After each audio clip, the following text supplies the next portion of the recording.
तो ये animated series मेरे मुंह पर एक थप्पड़ जैसी थी, क्योंकि एक बहुत ही बड़ी गंदी आदत जो कि मुझे लगती है मेरी, कि यार अगर कोई चीज एंटिसिपेटेड है, कोई चीज अगर हाइप कर रही है या ऑलरेडी एक पॉपुलर मटेरियल है, कोई फ्रेंचाइज है, मेरा ये मानना है कि मेकर्स उस चीज का बहुत ज्यादा फायदा उठाते हैं, उनकी फैन फॉलोइंग का किसी तरह का शो निकाल देते हैं, कोई एनिमेटेड शो निकाल देते हैं। और ये कोई नई बात नहीं है, रोहित शेट्टी साहब तो इस चीज के मास्टर है, मास्टर। लिटिल सिंघम, सिम्बा, गोलमाल, इन्होंने कुछ नहीं छोड़ा, सबको कॉपी कर दिया। इवन रिसेंट में आई बाहुबली को ही देख लो, इसका भी एनिमेटेड शो बन गया। और अभी कल की, हालांकि इसका नाम है बुज्जी एंड भैरवा, और ये एक मिनी एनिमेटेड सीरीज है, यानी कि 15 मिनट के एपिसोड है। 2 ही रिलीज हुए हैं अभी तक अमेजोन प्राइम के ऊपर, 2 अगले हफ्ते के शुक्रवार को आएंगे मोस्ट प्रोबेबली। सबसे पहली बात, ये एक प्रील्यूड सीरीज है, यानी कि कल की वह जो चीजें दिखाई जाएगी मोस्टली उसके पहले की चीजें हैं, जैसे कि बुज्जी और भैरवा की मुलाकात कैसे हुई, बुज्जी का ओरिजिन क्या है, बुज्जी कहाँ से आया है, क्या काम करता था या करती थी। जहां तक मुझे पता है बुज्जी को डब कर रहे हैं कीर्ति सुरेश, तो मैं एक फीमेल कंसिडर करता हूँ बुज्जी को। तो बुज्जी किसी कॉम्प्लेक्स नाम की ऑर्गेनाइजेशन का हिस्सा है, जहां वो एक कार्गो शिप के रूप में काम करती थी, सामान के व्यापार में बहुत ज्यादा सहायक। पर ज्यादातर ऐसा होता है कि रेबल्स नाम के कुछ थीफ होते हैं जो कि सारा सामान चुरा लेते हैं, हाईजैक कर लेते हैं शिप को। अब ऐसा ही बुज्जी के साथ होता है, रेबल्स सारा सामान चुरा लेते हैं। कोई ऐसी स्पेसिफिक आइडेंटिटी नहीं है, ये एक तरह के चोर की गैंग है जो कि बस ये सामान चुराने का एक काम करते हैं। एंड आफ्टर दैट किस तरह से उसकी और भैरवा की मुलाकात होती है, और जैसा कि ये एक प्रील्यूड सीरीज है, तो बुज्जी और भैरवा वाला जो डुओ है वो मूवी के अंदर ऑलरेडी हमें देखने को मिलेगा, मतलब कोई बैक स्टोरी वगैरह शायद से ही देखने को मिले। भैरवा की बात करें तो काशी में रहने वाला एक बाउंटी हंटर जो कि अपना गुजारा करने के लिए बाउंटी वगैरह कलेक्ट करता है, और एक किराए के मकान में रहकर गुजारा करता है, जिसका किराया भी बहुत ज्यादा बाकी है। पूरा मामला फ्यूचर में सेट है, तो काफी ज्यादा इंटरेस्टिंग लगती है चीजें। प्लस बाउंटी का चलन जो है वहाँ कुछ ज्यादा है, क्योंकि क्रिमिनल्स ज्यादा होंगे। भैरवा का जो कैरेक्टर है वो kind of Juster of chaos है, मतलब चीजें करनी तो अच्छी होती है पर कई बार खराब भी हो जाती है। काइंड ऑफ ट्रबल मेकर भी है, मुसीबतें वगैरह इसके साथ होती रहती है कुछ ना कुछ। और एक विटी पर्सनैलिटी वाला बंदा जो कि जगह जगह पर जोक्स भी मारता रहता है। मुझे नहीं लगता मूवी के अंदर हमें इतना भी फनी देखने को मिलेगा ये कैरेक्टर। अब फ्यूचर वर्ल्ड है तो यहाँ काफी अलग अलग तरह के व्हीकल्स आपको देखने को मिलते हैं, जैसा कि हमने बुज्जी का इंट्रोडक्शन वाला वीडियो देखा, काफी यूनिक सी गाड़ी थी वो, जो कि भैरवा के पास पहले नहीं होती है। वो अकेला ही पता नहीं किस तरह से बाउंटी कलेक्ट करता है, पर एक दिन बुज्जी से मुलाकात होती है। उसके बाद बुज्जी जो है वो उसके साथ मिलकर एक बाउंटी के लिए कार बनाती है, जो कि एक्चुअल में बुज्जी अपने मतलब के लिए ये चीज करती है ताकि वो भाग सके। पर फिर एक शांति समझौता होता है दोनों के बीच में कि दोनों अब एक दूसरे के पार्टनर हैं, मदद करेंगे एक दूसरे की। भैरवा की रिस्पॉन्सिबिलिटी है कि वो बुज्जी को कॉम्प्लेक्स तक लेकर जाएगा, और बुज्जी की रिस्पॉन्सिबिलिटी है कि वो उसे बाउंटी क्लेम कराने में हेल्प करेगी। इसके जो तेलुगु वर्जन है उसके अंदर मोस्टली जो सारे हैं वो ओरिजिनल एक्टर्स ही वॉइस दे रहे हैं। इंग्लिश और हिंदी के अंदर काफी कुछ चेंजेस है, अलग अलग लोग हैं, पर कीर्ति सुरेश जो है वो तीनों के अंदर सेम है, मतलब बुज्जी को तीनों लैंग्वेज के अंदर वही आवाज दे रहे हैं, हिंदी,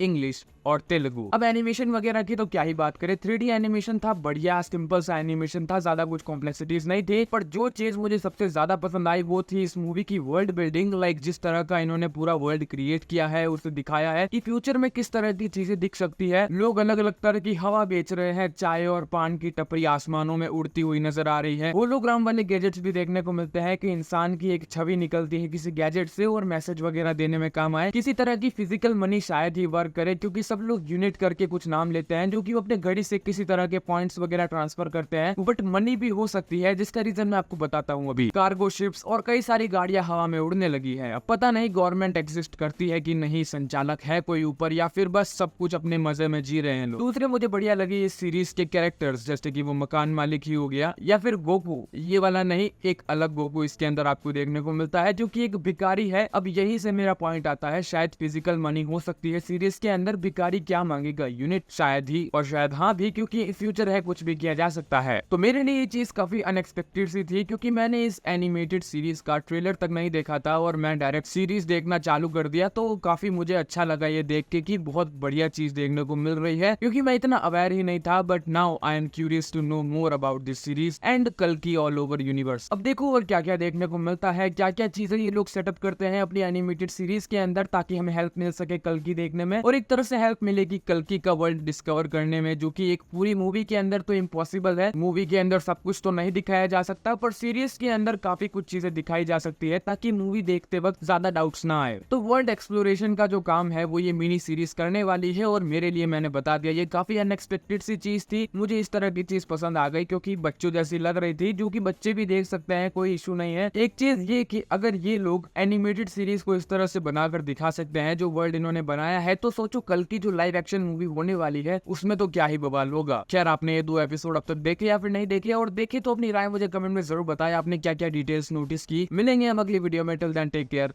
बाय बाय।